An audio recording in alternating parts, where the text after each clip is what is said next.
monde a vu les images du Panthéon lors des grandes cérémonies solennelles où la nation française, la République, rend hommage à ces hommes et ces femmes illustres. Mais qui connaît vraiment l'histoire de ce monument? Venez, suivez-nous pour pénétrer dans les secrets du Panthéon. Nous voici dans le Saint des Saints avec Édouard Bueno.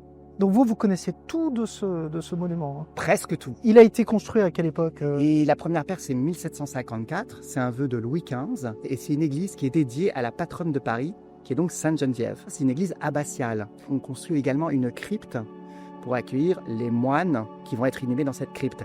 Et donc cette crypte est conservée une fois que le monument devient Panthéon. En 1789, quand la Révolution éclate, le monument est terminé, c'est-à-dire que la coupole est achevée. C'est quand même le bâtiment le plus élevé de Paris jusqu'à la construction de la Tour Eiffel. Et puis en 1791, les révolutionnaires vont chercher un endroit pour inhumer Mirabeau et Voltaire, qui sont les deux premières entrées. Bon ben on y va, oui, il ne faut pas faire trop de bruit, il ne faut pas réveiller les morts.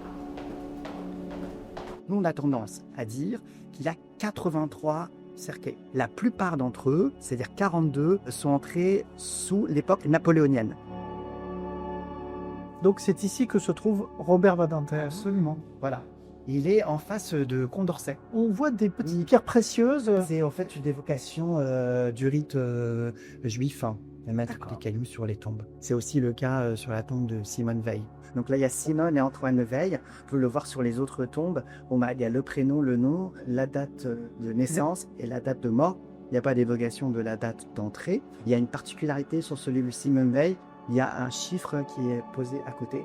C'est son numéro de matricule dans le camp. Pourquoi il a fallu attendre autant de temps, en fait, pour que les femmes rentrent au Panthéon? Il y en a très peu, hein. Il y en a très peu. En fait, il y a Marie Curie, Geneviève de Gaulle-Antonios, Germaine Tillion, Simone Veil et Joséphine Baker. Le Panthéon ne devance pas, si vous voulez, la société. Elle l'accompagne. Mais c'est sûr que le déséquilibre il est très très fort au Panthéon parce que pendant plus de 2 siècles, c'était les hommes qui étaient aux commandes. Et puis il y a aussi encore beaucoup de place en fait, hein. Il y a beaucoup de place. Combien à peu près? Encore 250 places. D'accord. Donc ça laisse encore beaucoup de possibilités. Il faut d'abord que ce soit un choix du président. Il faut aussi qu'on porte les valeurs de la République, aussi bien dans sa vie intellectuelle, dans son travail, que dans sa vie de citoyen. Parce que toutes les personnes qu'on a croisées, évidemment, c'est pas non seulement des vies exemplaires, ce ne sont pas des héros, ce ne sont pas des martyrs, ce sont des grands hommes ou des grandes femmes. C'est-à-dire des personnes qui portent les valeurs de la République. Qui incarne quelque chose à un moment donné.